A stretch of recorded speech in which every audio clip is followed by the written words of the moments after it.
नमस्कार, मैं हरी, आप देख रहे हैं डिजिटल न्यूज झारखंड। आइए जानते हैं झारखंड के प्रमुख खबरों के बारे में। इससे पहले से छोटी सी निवेदन की अगर आप चैनल में नए हैं तो चैनल को सब्सक्राइब अवश्य कर लें ताकि झारखंड के हर छोटी बड़ी खबर आप तक पहुंचा सकें। तो चलिए शुरू करते हैं आज की पहली और बड़ी खबर से। राज्यपाल सीपी राधाकृष्णन का बड़ा खुलासा, हेमंत सोरेन की गिरफ्तारी में उनकी भूमिका नहीं, स्वयं सौंपा था इस्तीफा। दरअसल आपको बता दूं, झारखंड के राज्यपाल सीपी राधाकृष्णन ने कहा कि पूर्व सीएम हेमंत सोरेन की गिरफ्तारी में राजभवन की कोई भी भूमिका नहीं है। तत्कालीन सीएम हेमंत सोरेन 31 जनवरी को स्वयं राजभवन आकर इस्तीफा सौंपा था। उन्होंने उन्हें इस्तीफा देने को नहीं कहा था।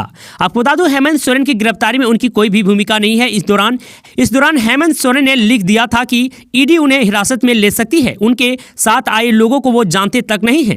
राज्यपाल गुरुवार को राजभवन में पत्रकारों से बातचीत कर रहे थे, उस दौरान उन्होंने ये खुलासा किया है।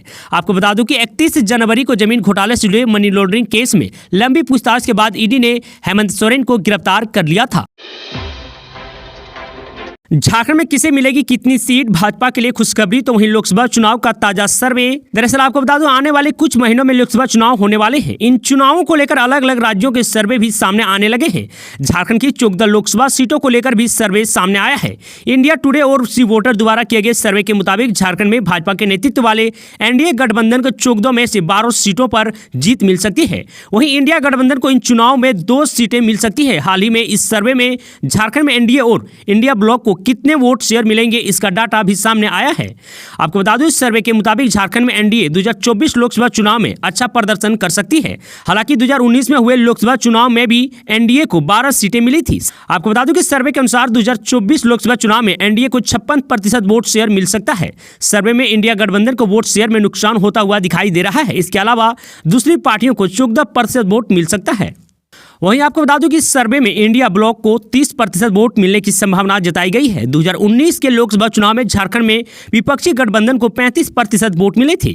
ऐसे में झारखंड में भारतीय जनता पार्टी के नेतृत्व वाले गठबंधन एनडीए को झारखंड में सबसे ज्यादा सीटें मिलने की संभावना जताई गई है। हालांकि राज्य में इंडिया गठबंधन की सरकार है। झारखंड मुक्ति मोर्चा कांग्रेस के साथ दूसरी पार्टियों ने मिलकर गठबंधन सरकार बनाई है। झारखंड से कांग्रेस सांसद धीरज साहू पर ईडी का शिकंजा, 10 फरवरी को पूछताछ के लिए बुलाया। दरअसल बता दूं, झारखंड से कांग्रेस के राज्यसभा सांसद धीरज साहू को लेकर एक बड़ी खबर सामने आ रही है। जानकारी के अनुसार प्रवर्तन निदेशालय ईडी ने साहू को मनी लॉन्ड्रिंग मामले में पूछताछ के लिए बुलाया है। उन्हें 10 फरवरी को ईडी के ऑफिस पहुंचने को कहा गया है।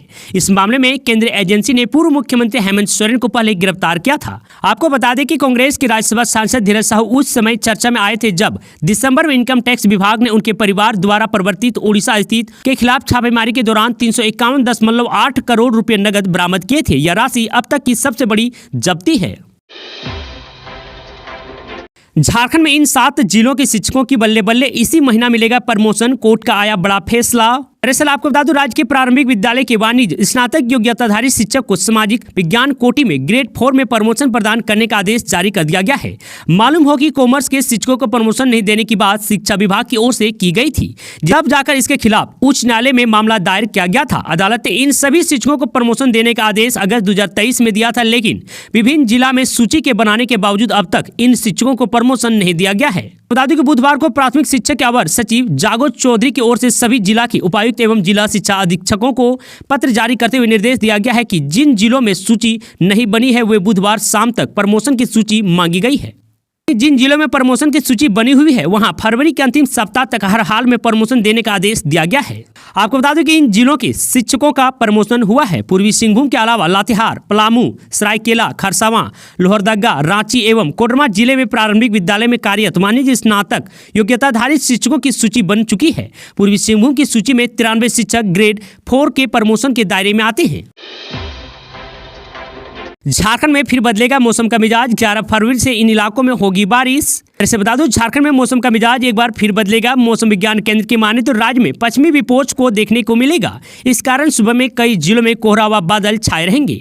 वहीं 11 फरवरी से 13 फरवरी तक कई इलाकों में बारिश की संभावना जताई गई है। आपको बता दें कि मौसम विभाग ने कहा है कि पलामू प्रमंडल और उसके आसपास के इलाकों में रुक रुक कर बारिश होगी। इसके अलावा 12 और 13 फरवरी को राजधानी रांची समेत देवघर, धनबाद, दुमका, गिरिडीह के कई इलाकों में बारिश की संभावना है। तो वहीं 8 और 9 फरवरी को राजधानी रांची का न्यूनतम तापमान 10 डिग्री से नीचे जा सकता है।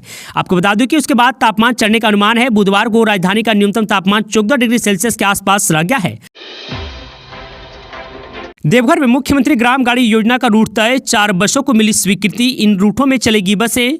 दरअसल बता दो देवघर जिले में मुख्यमंत्री ग्राम गाड़ी योजना के लिए फिलहाल 4 बसों के संचालकों को स्वीकृति प्रदान कर दी गई है।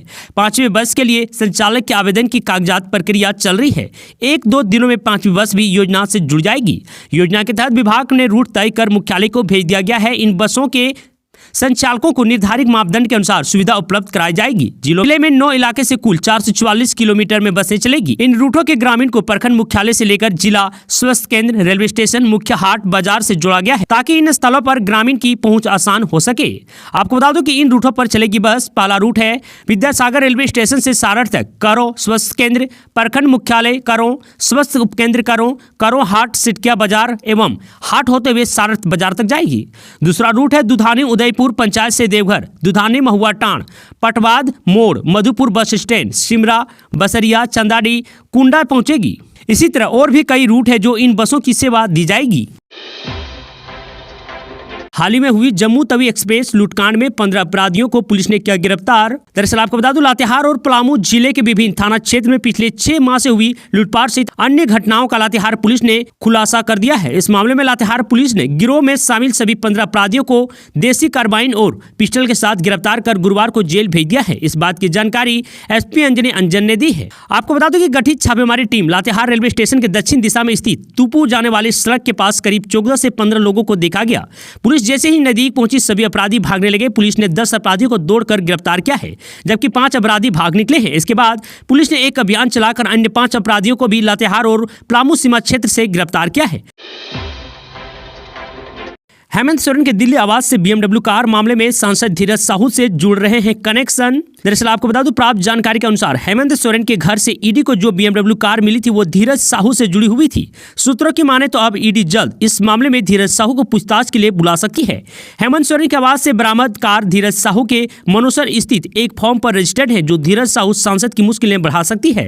बता दें कि पिछले साल 2023 दिसंबर में इनकम विभाग ने कांग्रेस नेता व सांसद धीरज साहू के झारखंड स्थित आवास पर छापेमारी की थी।